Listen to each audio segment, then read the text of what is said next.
Hello, everyone, and welcome back. This is my channel, Supercoach Challenges, and today we'll be going through the round 8 review. It was quite a good week. I think we hit another high score off the back of not much amazing scoring, just some good individual scores that really got us there, and a good captaincy pick in the end. This week we've gone up 5,653 ranks after the slight decrease the week before, which is nice to see. And it'll be good to continue moving forward. We had a decently scored rank, 55,400, which kind of shows to me that maybe we can start moving closer to that 100,000 ranks soon. We're slowly climbing there. But it was, good to get another score on the board after a week around last week, but there were some quite high scores either way. With the 2,217, I believe that's our biggest score so far. Projected score is 2,219 before we made trades this week, which is nice. For those of you who don't know, this is a 400k team, so I started off with 400k players or under, and I wasn't allowed to make any trades to premiums until after the first cash rise. And from there, I was only allowed to make one per week.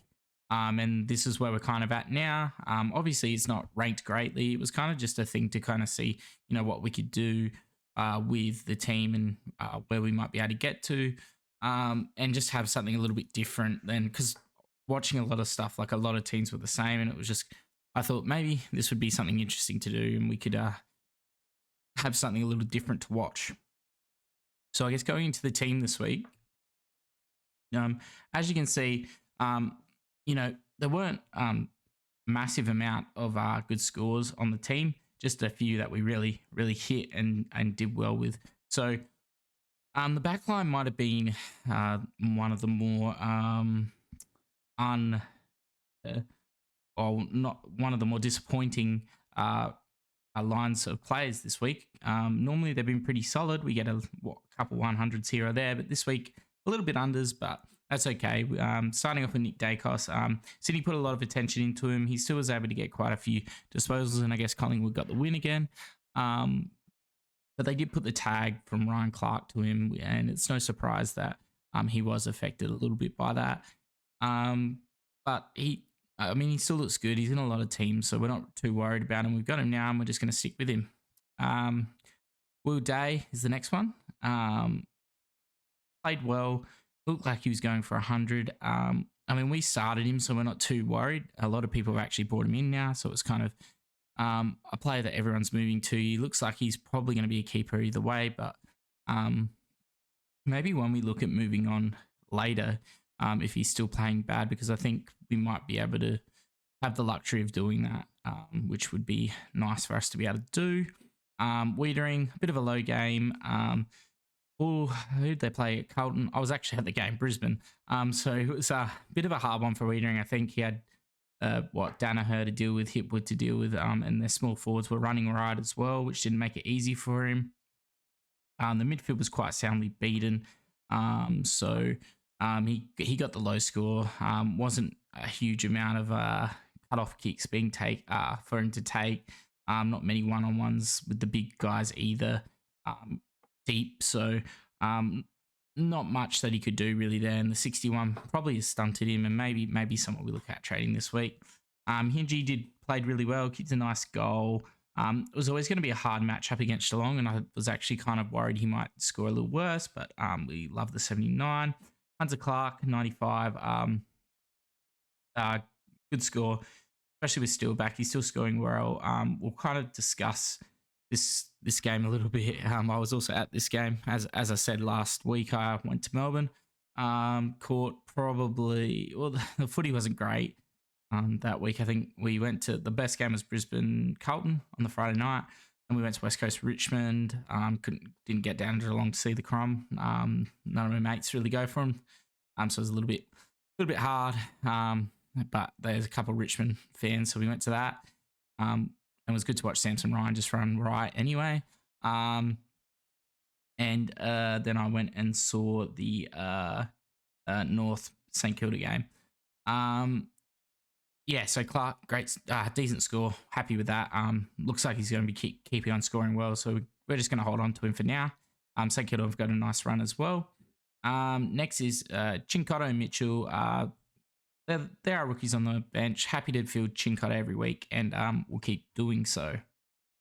He looks good, and he doesn't look like he's going to lose his spot either. So very happy with that.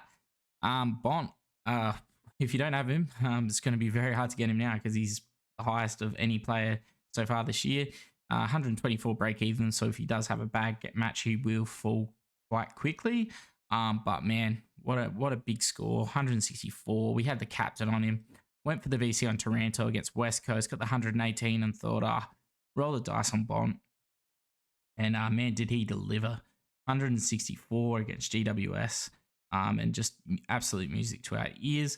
Hopper, another nice score, 111. He's ticking along nicely. Warper with the 68, probably in the same area. Well, him and Wiedering are actually scoring very, very similar. Average is only 0.4 out of each other, which was probably changed with that the games on the weekend. So maybe when we move on soon, but yeah, we don't know yet. Hunter, 89, so nice score. We knew he had the easy run, which is why we're happy to hold on to him, even though he was losing money. And we're probably just going to hold on to him for a while because Melbourne do have quite a good run. SN Setterfield, so yeah, Setterfield didn't get any CBAs and is kind of free falling now. I think we're probably just going to keep him because he's only gone up 60k now, and I think we just keep him. Essendon have like an easier run after this Brisbane game, so Richmond, West Coast, North, Carlton, and Fremantle. So that those five are really nice. And we'll probably look at getting Merritt and maybe Parrish in at some point. We might have to have a look at our buys a bit because it's probably a bit different to the average team, which has probably got a lot of GWS, North players, Port players, Sydney. Sydney don't have that buy, but yeah, it's probably our round 15 actually looks a lot better than most other teams probably does. So not one we really have to worry about as much. Juan Francis, really happy with the score of 109. I held him because, well, to be honest, because we could, but also I actually think he's been playing decently, and maybe these scores have not really been reflective of that because he's been a bit wasteful.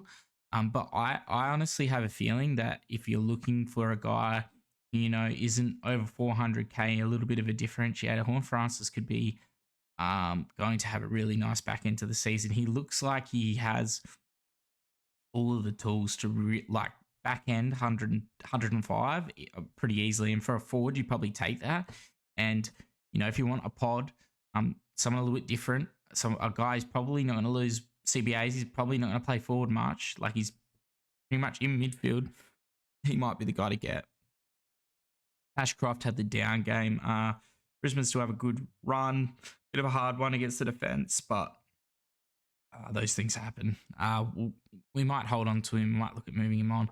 Not really any rookies to downgrade to at the moment, so maybe just a wait and see. I think if we can do a double downgrade. Oh, we got 4 boosts as well, and I don't know if we'll need 4 trades throughout all of the buys. Keeping our money up is going to be important, especially cash gen. But there aren't any real good rookies this week. I mean, Drury's probably coming up next week, and that's probably one we will look to go to. But yeah, at the moment, we'll just stick with him. Wanganimilira had a nice run. There was so many marks in that St Kilda backline in this game. It was really a very much back and forth game of defense to defense, just kicking to each other, not much scoring. Really good for the scoring of Wanganimilira, Stocker, guys like that. They were just cleaning it up and then getting it kicked back and forth between them, as you'll see with Zeeble in a minute.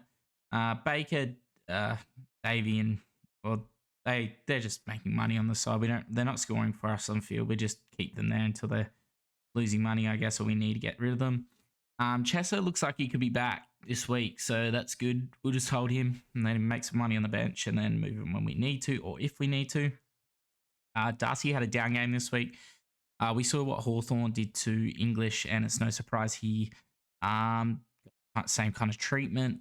He'll bounce back. Darcy, and there was a little bit of an injury cloud on him, so I think he went from like 20 to 77 in the last second half. So, yeah, quite a good score for him to end up on in the end. Radicalier, another great score, an 88. Yeah, it was one of those reasons why we kept him with the Adelaide matchup, especially on field. Just felt like he could dominate that. So good to see the 88. Timmy Taranto, Rosie, not much to say about those two. Kind of just their normal performances. Zeeble, 179. It was like so good to watch as a holder of Zeeble. I mean, most people have him now. But watching Zeeble, it's just literally like North. He would kick it out to someone, and then he'd run out, get the disposal for kicking out from the goal square, and then that player would then kick it back to him, and then he would take the bomb down the line. It was just ridiculous, just getting doubles like that. I think he had something like 20 marks, something ridiculous, maybe 15. I don't know. I looked at it today. And he had like 20, like near on 20 disposals in the first quarter. I think it was like 15 or 16 in the first quarter. And as I was saying, the North St Kilda game was probably one of the worst skilled games I've ever watched in my life. It was just like, kick, turnover, kick out on the full, turnover, kick back, turnover.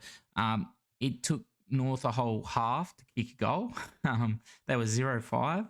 Cam Zerha was ridiculously bad. Missed a running goal from about 25 metres out. It's just, you can just see why North are a bit lower. Obviously going to be the wooden. I think they'll be the wooden spoon this year. I think Hawthorn look a lot better. Even though there's been much said about Hawthorn, North are just horrid. They're like, outside Larky, there's nothing in their forward line that even looks close to being able to score.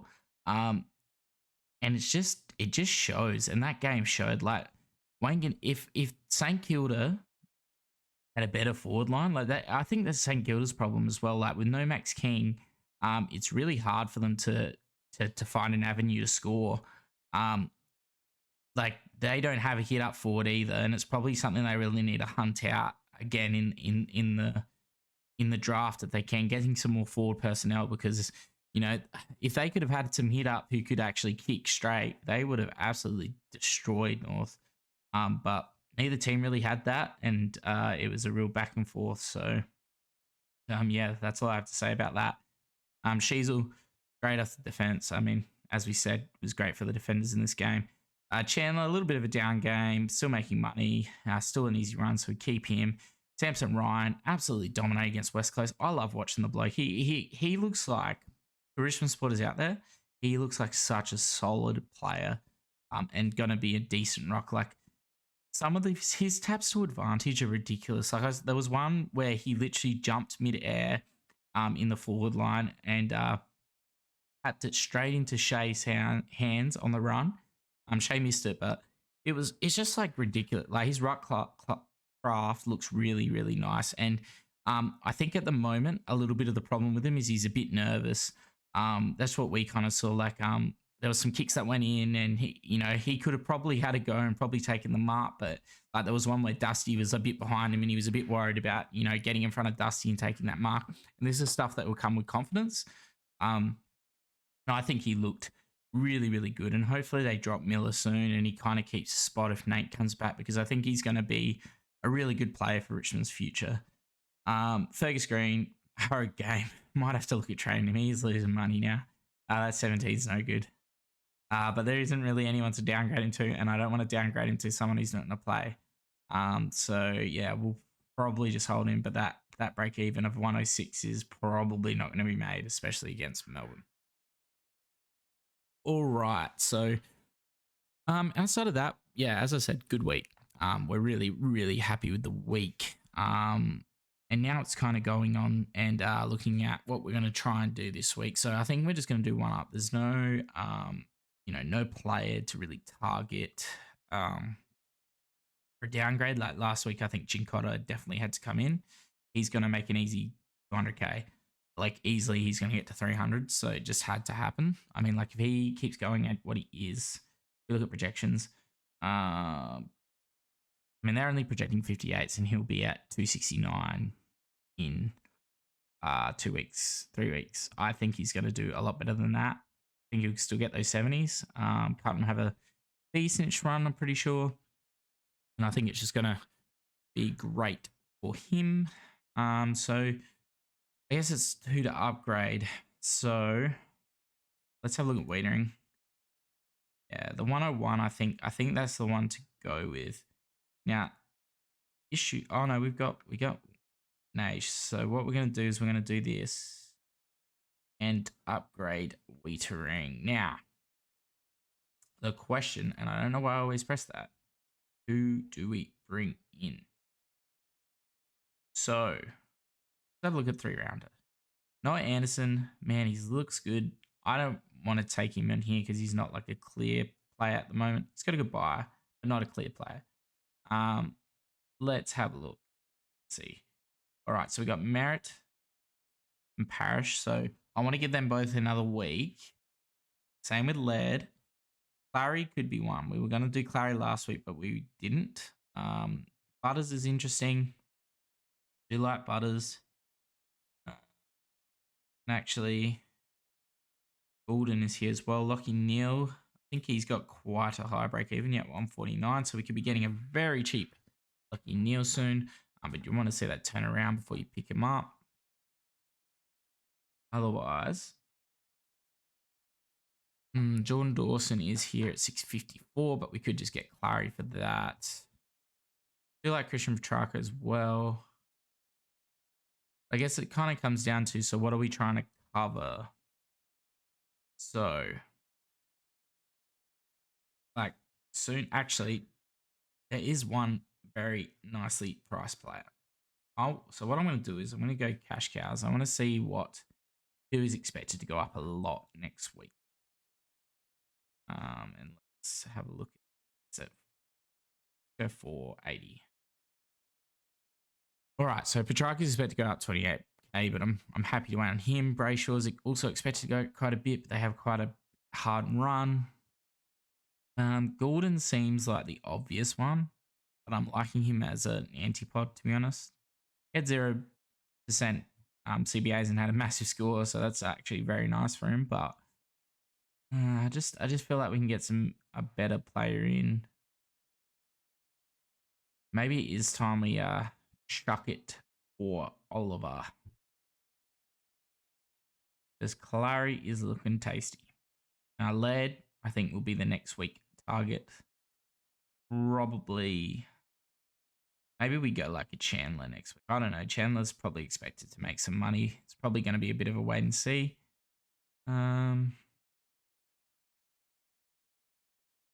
Yeah. Although we could go Stewart. That's actually an option as well. Because he probably is going to go up. What's he at? I mean, Doc's here as well, actually. Stewart's 509k, so that's actually a really nice price. Sinclair, I do like Sinclair's run coming up. Oh, it's hard. It's a hard choice. When you can only choose one, it is a hard choice. What does Geelong have? Oh, that's a nice run. Richmond, Fremantle, GWS, Bulldogs. Even Melbourne to a degree is a nice. Probably the only one I don't like, Sydney. That's round 16. The thing with Stewart, he has a nice buy, which makes me lean towards him. So,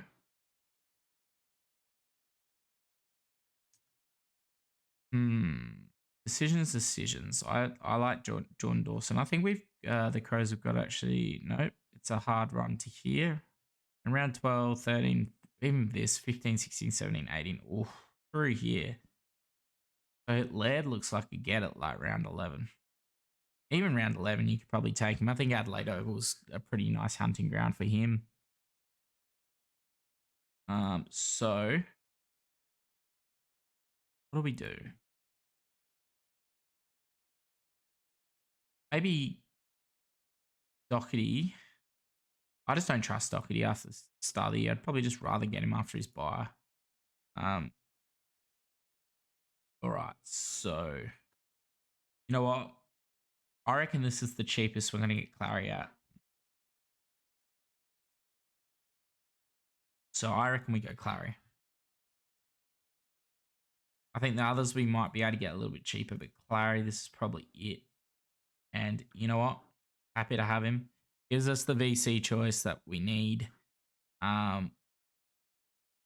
it's just I mean, like you're not going to be bothered by Clary, and we've got him cheaper than everyone else had him for, which is good. What, round 9? So what are we looking at? Round 10. Nice. We've got Hawthorn next week, which should be good. Like, it kind of makes me want to go Petrarca as well. I might wait on Petrarca. I feel like he could throw out a bad game. Hasn't really set the world on fire against Hawthorn. So that's something to think about. Port Adelaide actually not that good either. And Fremantle actually didn't play great against either, but that was an Optus. That will be at Adelaide Oval. What's Petrarca look like?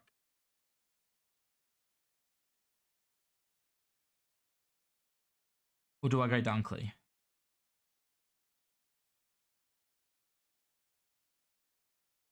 Sorry, what's he got? 131, 141. Ooh. I mean, that's not good though. That 53 wasn't great. Very tempting. Very, very tempting to just go Petrarca.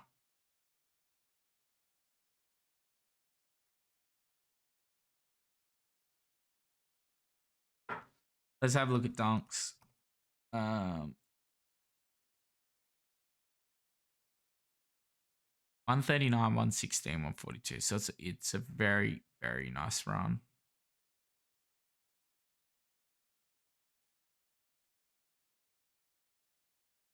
Those next 5 are very 6, 7, 8. That's all really nice. Even the 18. Okay, let's get Dunkley.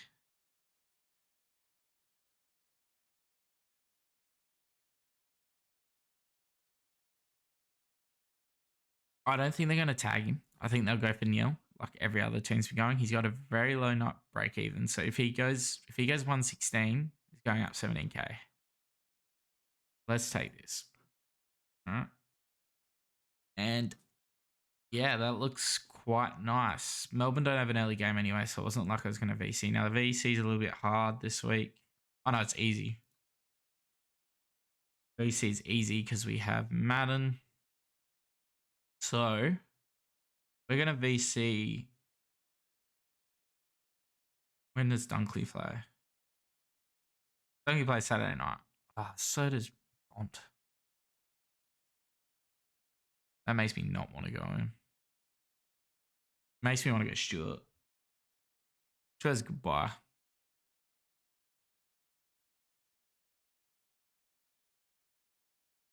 Stewart has a very nice buy as well.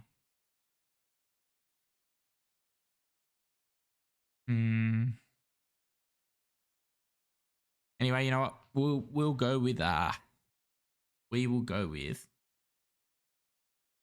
this for now. I might change it. But for now we'll go with this.